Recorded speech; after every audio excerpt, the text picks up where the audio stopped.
And I thought, oh my gosh, I'm so happy this next generation actually can think this way. That's progress, but it's also hope. There's hope that we will have more opportunities to have amazing parts for us.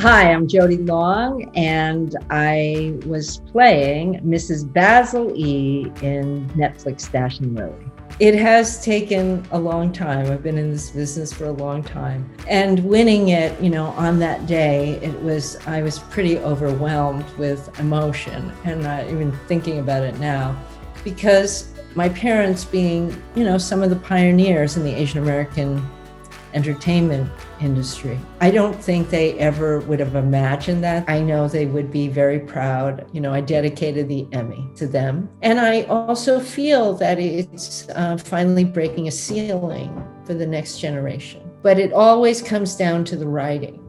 And if the writing is not there, Mrs. Basil E was an amazing character to do. And the original Mrs. Basil E, and I think it was the 70s, was in a movie of a different name, and Ingrid Bergman played her. And I think in the early 2000s or late 90s, they made a TV movie of it, and Lauren Bacall played her.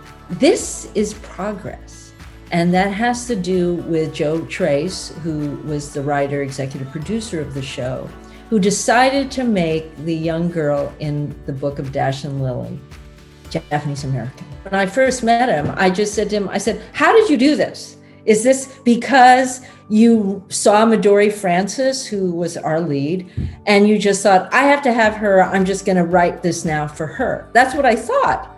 I mean, I never assumed that, they just decided to make this Caucasian girl in this book Japanese American. And he said no.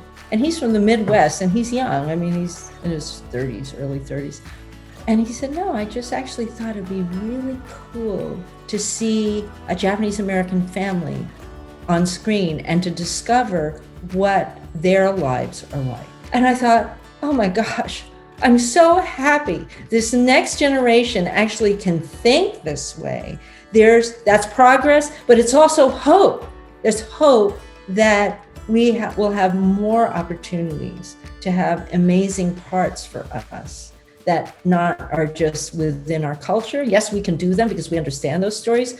And thank God I don't have to have an accent, an immigrant accent, which I've been doing for years because they demand it of me. And I think as we move forward, I'm hoping that there'll be more parts like that for other Asian American actors, that they can shine to get Emmys or parts that are Emmy worthy. I grew up with vaudevillian parents and saw them from backstage, my earliest memories probably when I was 4 or 5. And I just grew up around it. So it just seemed perfectly normal that I was going to do this. Most kids would draw themselves as nurses or doctors or firemen in school. I always drew myself on the stage.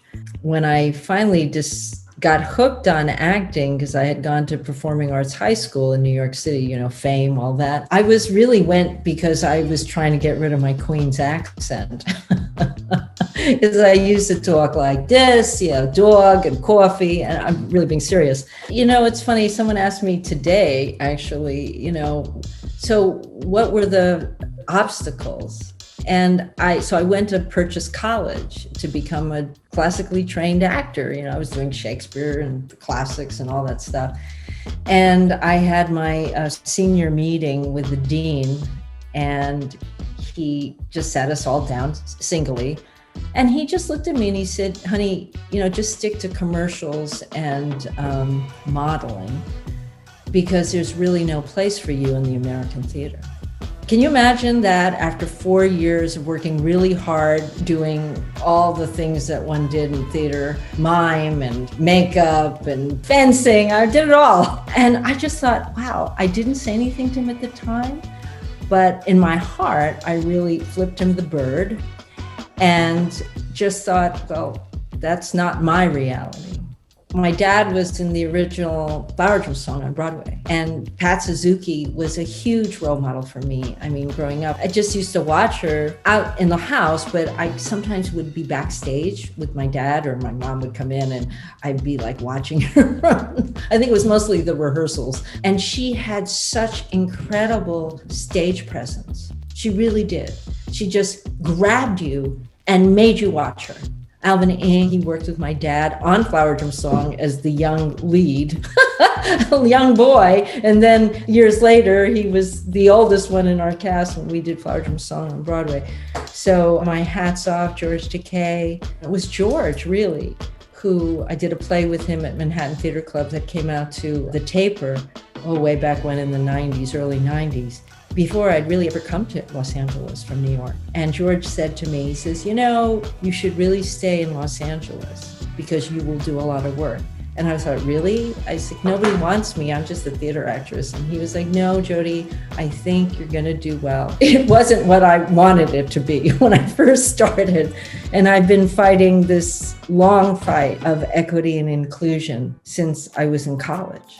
So All American Girl, that wasn't the first. It was Mr. T and Tina. That was the first Asian American sitcom, and then All American Girl. But we had a lot to go up against. Margaret had a lot of flack on her. The Asian community gave us a lot of flack. I mean, can you imagine that happening now? We'd be like, what? I'm sorry, you need to be supporting us. And then even with Sullivan and Son, we had the most diverse cast ever on television, but we were ahead of the curve. So people never even picked up on that. I mean, now that's all they're talking about, right? That's all they want. and Steve, I'm still very close to Steve. He's my TV son, but he really is my son, The next year, I think Fresh Off the Boat came out, and then they got a lot of play, but they were kind of immigrants too. I always feel that when I walk out on a stage or I turn up on a screen, it's a political statement. It really is. Because as I say, people will see what they, at least at first, what they think I am. But if I'm really doing my job as an actor, they will just see a woman who is going through a particular set of circumstances, who's a human being just like them.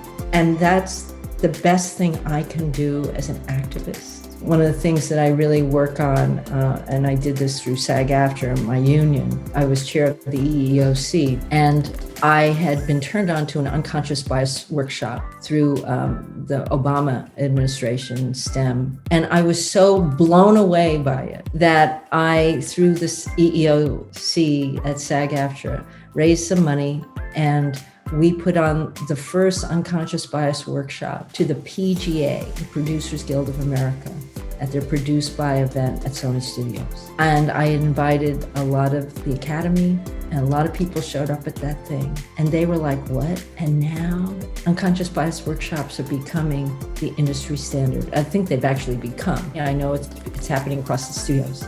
So that is the work we need to do. And it's filtering through. I'm just delighted. I'm like, that's progress. There's more to be done. I'm so happy that I'm still alive to see it. I've always been for equity and inclusion. I've talked about that, diversity, but diversity is like, oh yeah, they know you're there.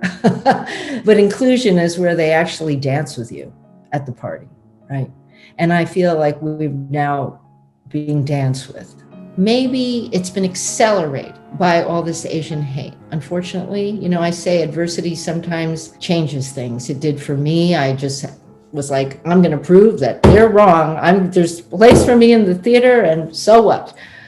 And maybe people being attacked, unfortunately, it's a terrible thing. People being on board with Black Lives Matter that weren't just African American. And maybe that has brought some awareness that, hey, we do belong here. We are a part of the American story. I'm Chinese and Japanese, and I am really proud to be Asian American. Now when I get these things and they go, oh, well, don't do an accent for voiceovers. Don't do an accent unless that's really the way you speak. I'm like, oh, thank you, Lord. Thank you so much.